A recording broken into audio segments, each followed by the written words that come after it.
Olá! Neste vídeo vamos fazer uma rápida revisão de números complexos e você vai conhecer a fórmula de Euler, que vamos utilizar em nosso curso no tratamento de equações lineares de ordem superior.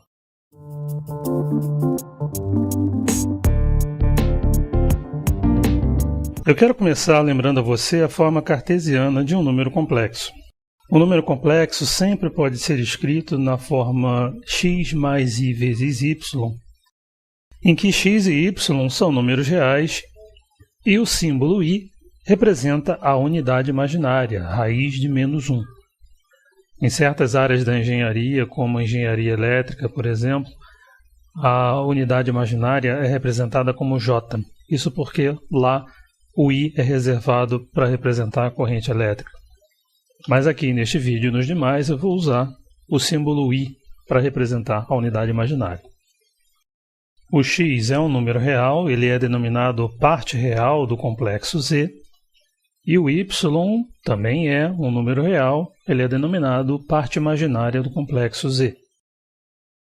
Todo número complexo, portanto, ele é totalmente especificado por dois números reais, x e y, sua parte real e sua parte imaginária. Isso sugere a possibilidade de você representar números complexos através de pontos de um plano, tendo um eixo associado à parte real e outro eixo associado à parte imaginária. Esse plano é conhecido como plano de Argand-Gauss. Então, cada ponto deste plano está associado a um número complexo. E as coordenadas desse ponto, portanto, x e y, são associadas, respectivamente, à parte real e à parte imaginária de um número complexo. Estou me referindo aqui, naturalmente, às coordenadas cartesianas do ponto, ok? Então, cada número complexo está associado a um ponto do plano e vice-versa. Cada ponto do plano está associado a um número complexo. Vamos agora rapidamente recordar o conceito de conjugado complexo. Para cada número complexo da forma x mais y, existe um outro número chamado conjugado de z, denotado por z barra ou z asterisco, as duas notações são comuns, e esse conjugado complexo corresponde a x menos y, ou seja, isso corresponde a trocar o sinal da parte imaginária de z. Como isso seria representado então no plano de Argand-Gauss?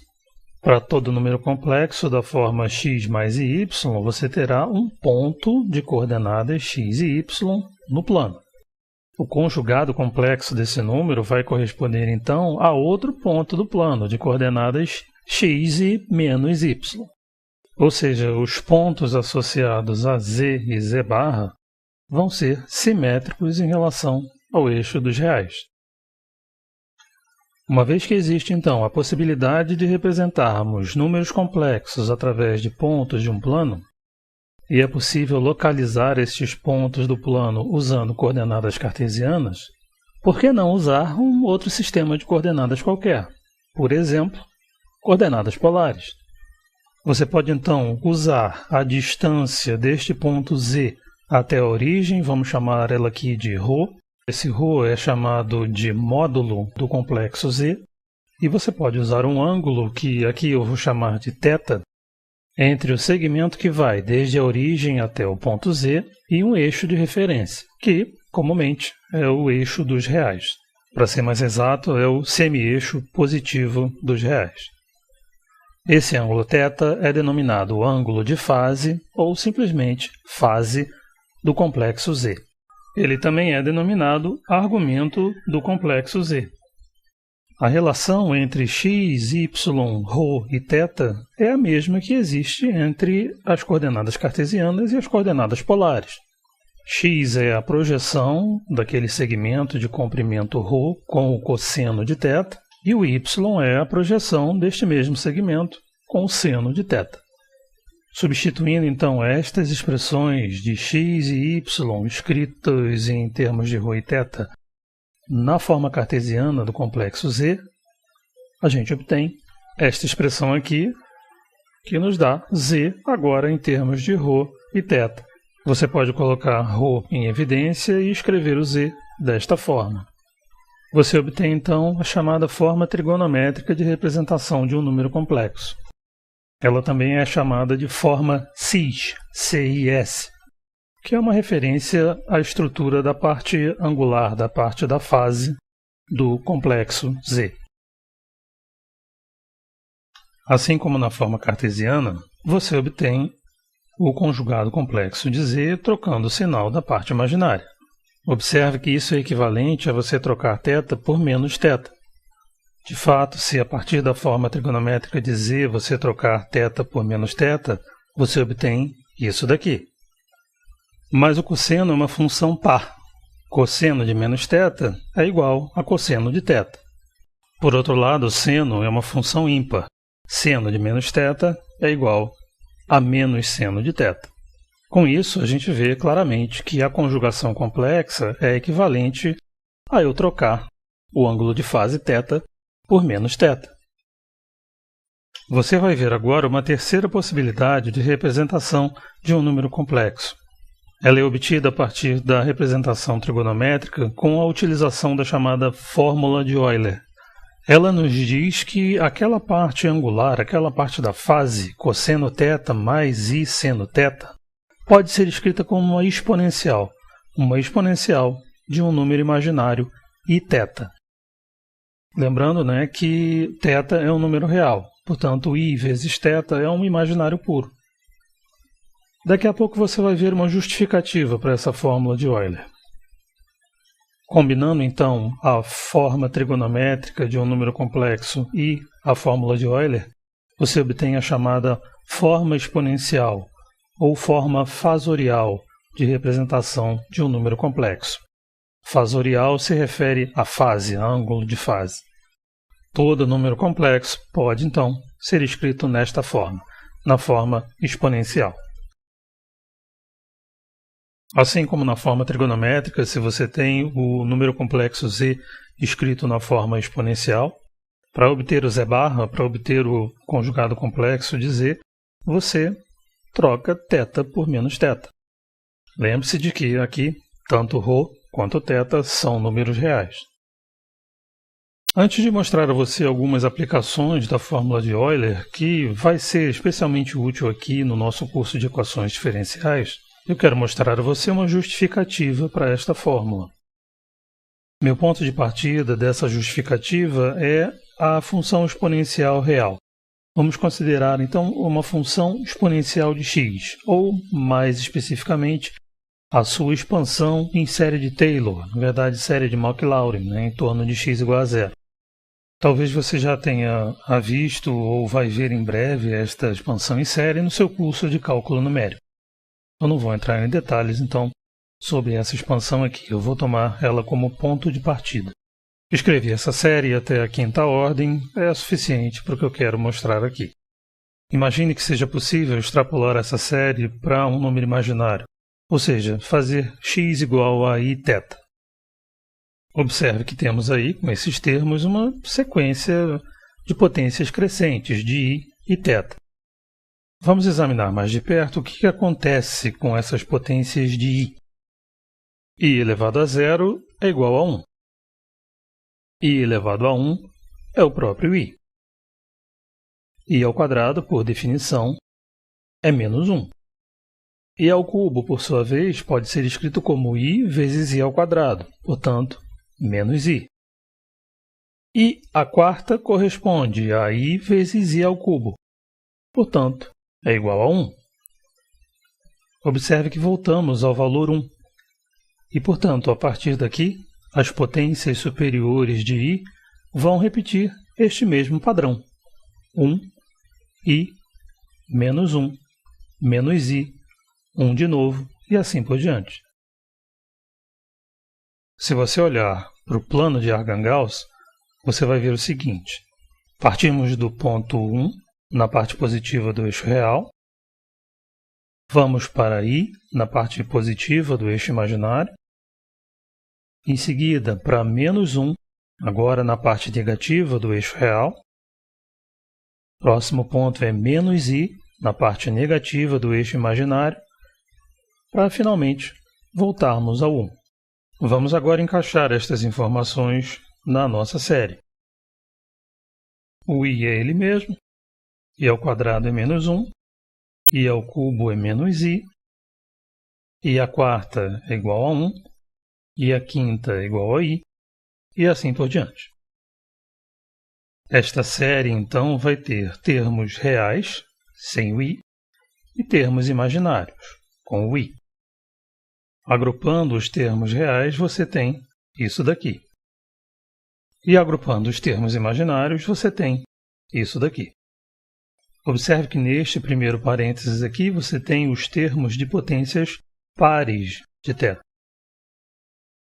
E isso forma uma série, que corresponde à série da função cosseno de θ.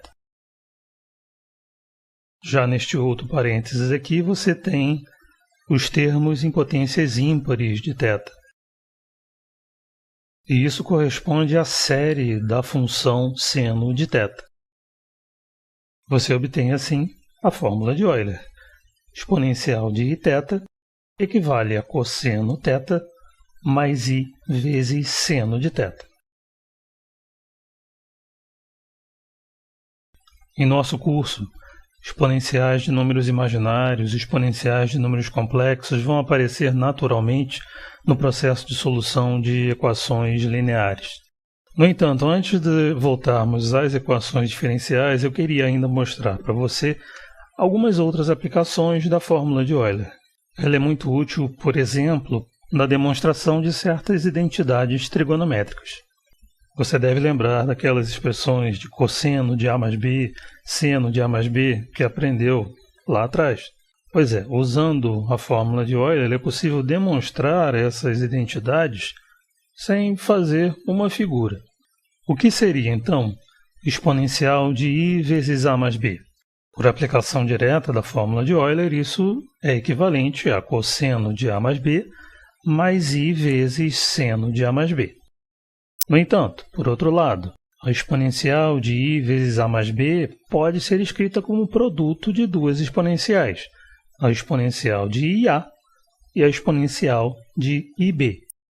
Se você aplicar agora a fórmula de Euler a cada uma dessas exponenciais, você vai obter o seguinte. Concorda? O próximo passo, então, é aplicar a distributividade da multiplicação em relação à adição. Você obtém estes quatro termos. Nesta parcela aqui temos i ao quadrado, que equivale a menos 1.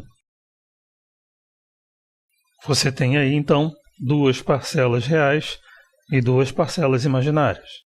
Agrupando as parcelas reais e agrupando as parcelas imaginárias, você obtém isso aqui. Por um lado, então, a exponencial de i vezes A mais B é igual a isso aqui. Por outro lado, é igual a isso aqui.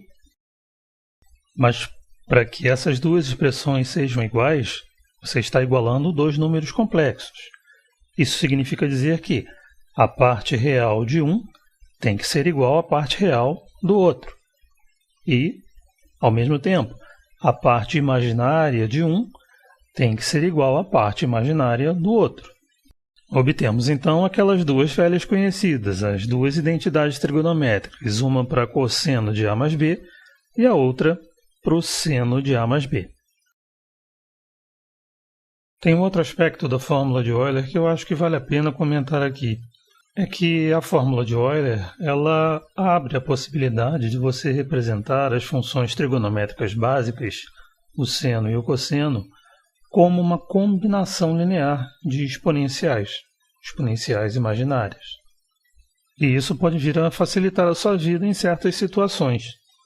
Partindo, mais uma vez, da expressão da fórmula de Euler, você pode escrever a expressão do seu conjugado complexo. Basta trocar θ por menos θ.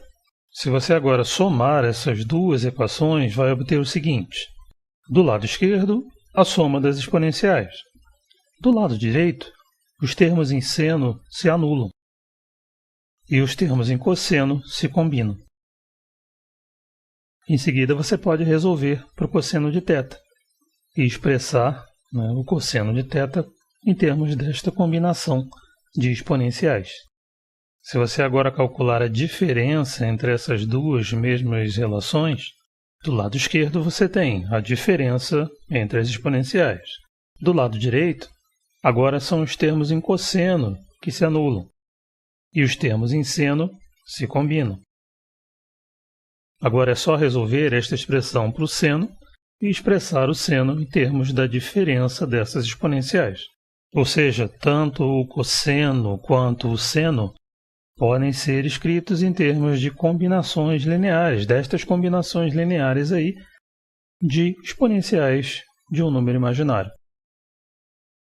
Tendo em vista as relações que a gente acabou de obter, perceba que existe uma relação muito estreita entre as funções trigonométricas seno e cosseno e as funções hiperbólicas seno hiperbólico e cosseno hiperbólico. O cosseno hiperbólico de U corresponde a esta combinação linear de exponenciais reais. Já o seno hiperbólico de U corresponde a esta outra combinação, das mesmas exponenciais. Observe a semelhança entre o cosseno hiperbólico de U e o cosseno trigonométrico de θ. Observe a semelhança entre seno hiperbólico de U e o seno trigonométrico de θ. Mais ainda, na expressão do cosseno hiperbólico de U, faça U igual a Iθ, você obtém exatamente a expressão do cosseno de θ. Por outro lado, fazendo U igual a Iθ na expressão do seno hiperbólico de U, você vai obter o que equivale a I vezes o seno trigonométrico de θ. Vou deixar para você como exercício verificar essas duas identidades e mais duas, usando as expressões de cosseno θ e seno θ em termos de exponenciais. Você pode demonstrar, por exemplo, que cosseno ao quadrado de θ mais seno ao quadrado de θ é igual a 1. Da mesma forma que, usando as expressões de cosseno hiperbólico de U e seno hiperbólico de U em termos de exponenciais, você pode demonstrar que cosseno hiperbólico ao quadrado de U menos o seno hiperbólico ao quadrado de U é igual a 1. O cálculo de integrais é uma possível situação em que você pode vir a utilizar estas expressões aí de cosseno e seno em termos de exponenciais. Vou usar como exemplo esta integral daqui. Você poderia pensar em fazer essa integral usando, por exemplo, integração por partes. É possível. Nós vamos fazer de uma outra maneira. Vamos, usar aí a fórmula de Euler, essencialmente, essas expressões do cosseno, no caso, em termos de exponenciais. Calcular integrais de exponenciais geralmente é mais fácil do que calcular integrais envolvendo cossenos e senos. Então vamos fazer essa tentativa. O cosseno de θ corresponde a isso daqui. E o cosseno de 2θ corresponde a isso daqui. Agora é álgebra, né? Expandindo esse produto, colocando ali em evidência o fator 1/4, assim como no caso das exponenciais reais, o produto dos exponenciais corresponde a uma exponencial com os expoentes somados. Com isso, você pode escrever a expressão em termos disso daqui. Cada parcela dessas tem a forma de uma exponencial de um lambda vezes θ, em que lambda é uma constante. Não importa se lambda é real, complexo ou imaginário, a primitiva da exponencial de lambda θ vai ser a própria exponencial com o fator 1 sobre lambda. Portanto, você obtém estas primitivas. Você pode então agrupar as exponenciais relativas a 3θ e as exponenciais relativas a θ, obtendo essa expressão daqui. Porém, esse primeiro parênteses corresponde a 2i vezes seno de 3θ. E este segundo parênteses aqui corresponde a 2i vezes seno de θ. Após as devidas simplificações, você obtém este resultado aí, para esta integral. Para concluir, então, coloquei mais uma vez aí a fórmula de Euler na tela. Essa fórmula vai ser importante para nós no tratamento de equações diferenciais lineares de ordem superior. No processo de resolução dessas equações, estas exponenciais de números imaginários, de números complexos, vão surgir naturalmente. E com a fórmula de Euler você vai poder interpretar as soluções, né, reescrever as suas soluções em termos de senos e cossenos. Por hoje é só. Até o próximo vídeo.